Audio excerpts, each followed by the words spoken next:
سلامونه او نیکې هیلې مې ومنئ په دې هیله چې روغ او جوړ به وای. ملګرو دا د خوست ولایت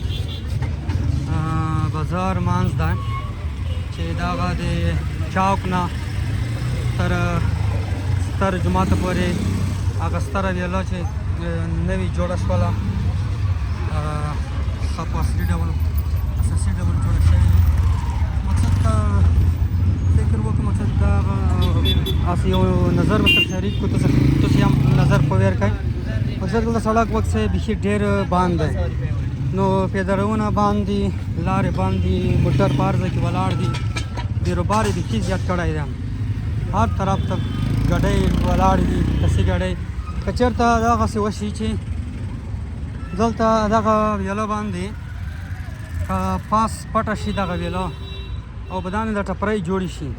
او د لسي ګاډۍ چې په کوم دغه سړک کې ولاړې دي دغه لارې بندې کړي دي دغه تاسو وینئ نو دا بیروبار دغه رش په بیخي ډېر زیات کم شي. یو خو به دولت ته ګټه رسېدلې وي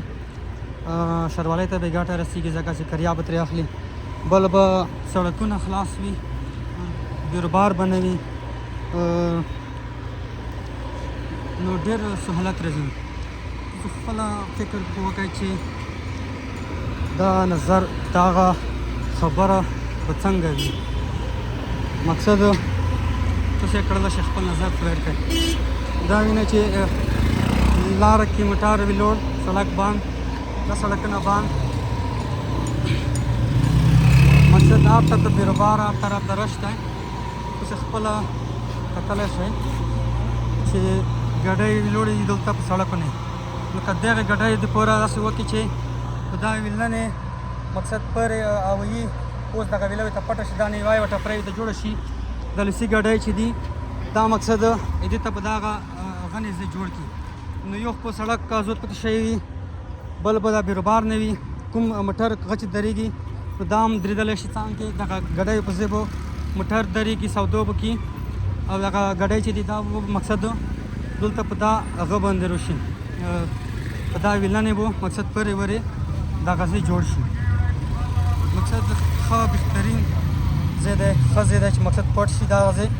دوه یوه ټپري جوړه شي په منځ کې یو متر فاصله ویر کړي یا یو نیم متر فاصله که خامخا ویله بندېده یا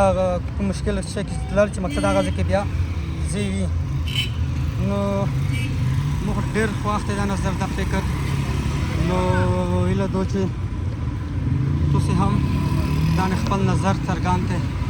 خپل کمنټ وکړئ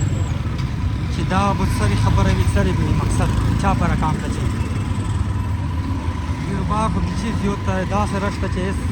تللی نه شي دا خو اوس دا یا بله کامه دی لکه چې مزدګار دی